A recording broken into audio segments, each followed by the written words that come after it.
Fala, investidores! Rafael aqui novamente e hoje nós vamos estar trazendo aqui um vídeo no nosso canal falando a respeito de Taurus. A empresa, aprovou o pagamento de dividendos intermediários e a Taurus também anunciou um programa de recompra de ações. A gente vai estar falando tudo sobre a empresa, mas antes de estar começando o vídeo, peço para você estar deixando o like, se inscrevendo no nosso canal e ativando as notificações. Vamos lá? Aquisições de ações, nós vamos estar começando falando a respeito aqui das aquisições. A Taurus anunciou um programa de recompra de ações de 300 mil ações ordinárias, equivalentes a 3,8% das ações ordinárias em circulação, e 3 milhões de ações preferenciais, equivalentes a 4,4% das ações preferenciais em circulação. O prazo de aquisição vai até 20 de dezembro do ano que vem. Quando uma empresa anuncia um programa de aquisição de ações, porque ela acha que aquela ação está barata no mercado, né? Então ela vê com bons olhos estar adquirindo essas ações, e isso é bom para todos os acionistas da empresa, porque quando ela compra essas ações elas não vão para a tesouraria, elas são canceladas. Então faz com que a nossa porcentagem na empresa, ela venha a ser maior, porque quando a empresa, ela venha pagar dividendos, a gente sabe que esse valor que ela vai distribuir em dividendos é dividido ali no número de ações. Então, se existem menos ações, a gente vai ter uma porcentagem maior na distribuição desses dividendos. Ou seja, é um enriquecimento invisível e no futuro, quando receber os próximos proventos, esses proventos eles serão maiores do que os proventos atuais. Mesmo que ela venha pagar exatamente o mesmo valor, a nossa parte ela será maior. A gente vai estar olhando aqui o valor da cotação aqui de TASA 4, neste momento a 14,58. Teve uma variação aqui de menos 4%. A gente vê um dividend yield neste momento aqui de mais de 8%. TASA 3, não muita diferença, 14,79, uma variação ali bem próxima e dividend yield também muito próximo. A gente vai estar falando aqui agora dos resultados da empresa para ver se realmente a gente concorda, com a visão da empresa, para ver se realmente a empresa está barata. A gente vai estar olhando aqui que o lucro líquido da empresa no primeiro trimestre de 2023 ele veio de 35 milhões. Enquanto que no primeiro trimestre de 2022 ele tinha vindo 195 milhões, ou seja, uma variação negativa aí de menos 81%. E quando a gente compara ainda, com o primeiro trimestre deste ano com o quarto trimestre de 2022, a gente vê uma queda de 70% também, uma queda muito drástica. Continuando aqui, a gente vê o lucro líquido em milhões, A gente vai vendo trimestre após trimestre o lucro líquido da empresa caindo, chegando a apenas 35 milhões no primeiro trimestre de 2023, ou seja, uma queda de mais de 80%. Por isso, a empresa sofreu nesses últimos dias uma grande correção nas suas cotações. A gente vê que Taurus teve um primeiro trimestre ruim e, de acordo com os analistas, as receitas caíram drasticamente. A queda é reflexo principalmente da redução trimestral de 67% do faturamento no Brasil, após as medidas do novo governo.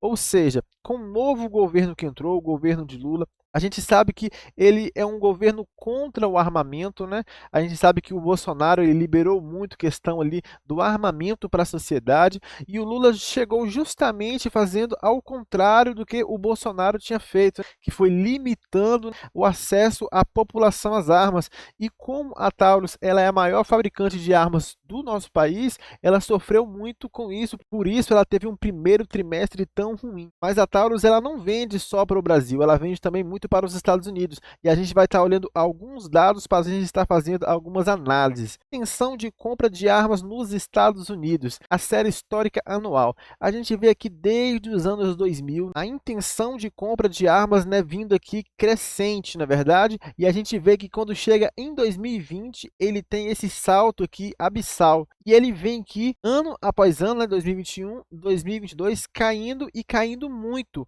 voltando aqui para sua média, na verdade, verdade, ela está ainda acima e eu tenho a perspectiva, olhando para este gráfico, que ela tem muito a corrigir ainda. Porque quando a gente olha para os Estados Unidos, a gente vê ali uma inflação ainda muito elevada, a gente vê o Federal Reserve falando que ainda vai aumentar mais ainda a taxa de juros norte-americanas, a gente vê vários indicadores ali indicando uma possível recessão, que talvez pode chegar no final desse ano, no ano que vem a gente não sabe, e que isso vai causar, né, um esfriamento ali da economia. Trazendo esse esfriamento da economia norte-americana, a gente tende ali a ter menos vendas de armas. Se a gente vê aqui, o ano de 2020 foi justamente aqui o ano que teve essa alta, que recorde na verdade, porque foi justamente ali quando o governo começou a imprimir ali milhões e milhões de dólares, mandando aqueles cheques ali para casa dos norte-americanos. Então a gente vê que a companhia ela foi muito beneficiada por isso, né? E teve venda recorde, mas a gente vê essa correção chegando e muito provavelmente, se a economia norte-americana ela vir entrar em recessão também, ela vai vir aqui com resultados ainda piores para esse ano e para o ano que vem. E aqui no Brasil, né, a gente sabe que é o primeiro ano do mandato do Lula, ou seja, não tem muitas perspectivas de melhora.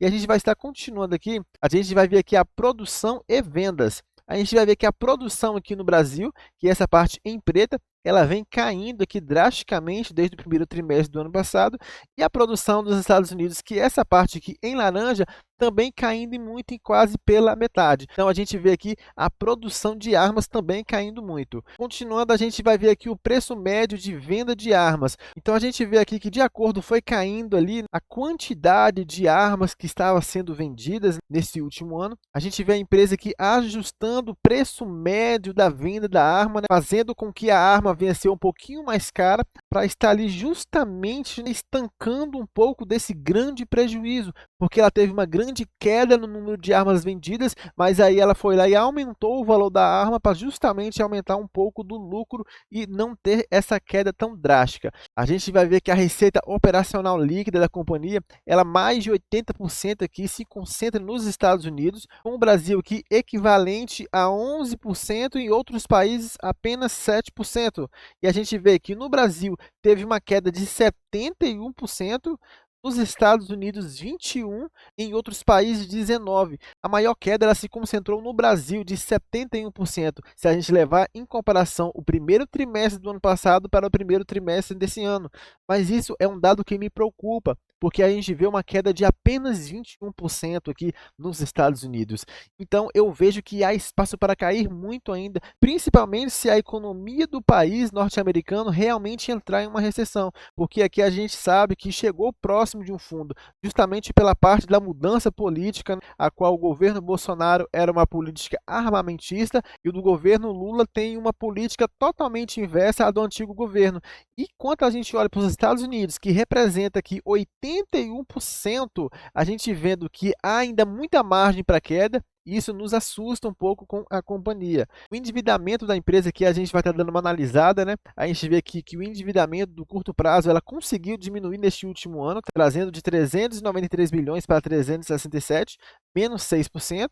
E de longo prazo, que era 95 milhões, ela trouxe para 61. Ela conseguiu diminuir aqui em 35%. A gente tem um endividamento bruto da empresa de 429, mas a empresa ela tem caixa e aplicações financeiras, né, de 334 milhões, o que traz um endividamento líquido, né, de 94 milhões para a empresa, que é algo razoável, é algo controlado. Eu não vejo aqui nenhum motivo para estarmos preocupados com o endividamento da empresa. Até porque no último ano ela mostra aqui, né, que ela vem conseguindo diminuir. Olha aqui, o endividamento líquido caiu 40% no último ano e o endividamento bruto 12%, nos deixando tranquilo, né, em relação ao endividamento da empresa. Agora a gente vai estar fazendo uma análise aqui nos últimos 10 anos da empresa. A gente vai ver aqui justamente esse grande rally que a empresa teve. A gente vê que até em 2019 ela atuava aqui em R$ 2,92. Em 2018 a gente vê a ação aqui cotada a pouco mais de R$ 1, R$ 1,60, R$ 1,70,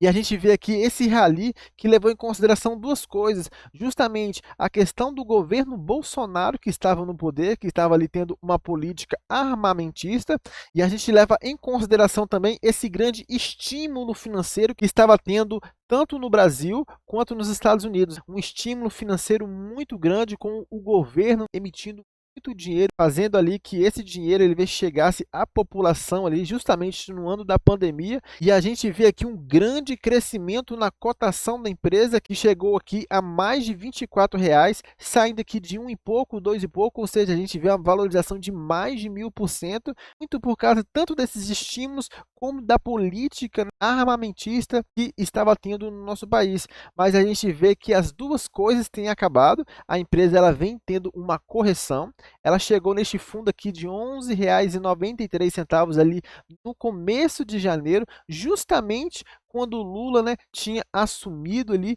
e falado que não levaria adiante essa política armamentista, mas logo depois as ações da empresa ali veio tendo uma corrigida novamente, voltando à sua normalidade, e o mercado vai estar reprecificando a empresa justamente, né, quando a empresa ela for soltando os seus próximos resultados. Aí já vê que cada vez que a empresa ela soltar ali os resultados daquele trimestre, a gente vai ver ali o mercado reprecificando essa ação. E eu olhando para o cenário do Brasil, não vendo nenhum tipo de melhora, né? E eu olhando para o mercado externo, o mercado norte-americano, principalmente ali, onde representa ali mais de 80% do mercado da companhia, e tendo ali uma perspectiva, né, da economia norte-americana está entrando em recessão, eu não tenho boas perspectivas para essa empresa. Se você pensa diferente, tem uma perspectiva diferente, deixa aqui nos seus comentários.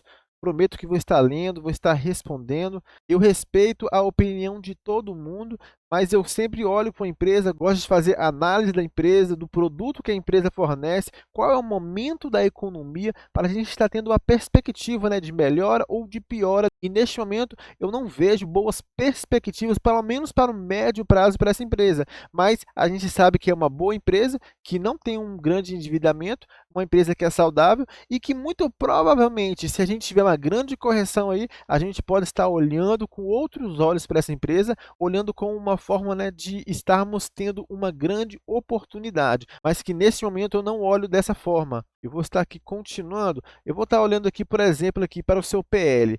Se a gente olha aqui para o seu PL, ele já está acima da sua média histórica, né? A gente vê que antes de 2018, que nenhum momento aqui dos últimos 10 anos, se a gente pegar de 2018 para trás, ela teve um momento, né, em que seu preço sobre lucro fosse aqui pelo menos na casa de 1, né, que seu preço valesse 100% do seu patrimônio.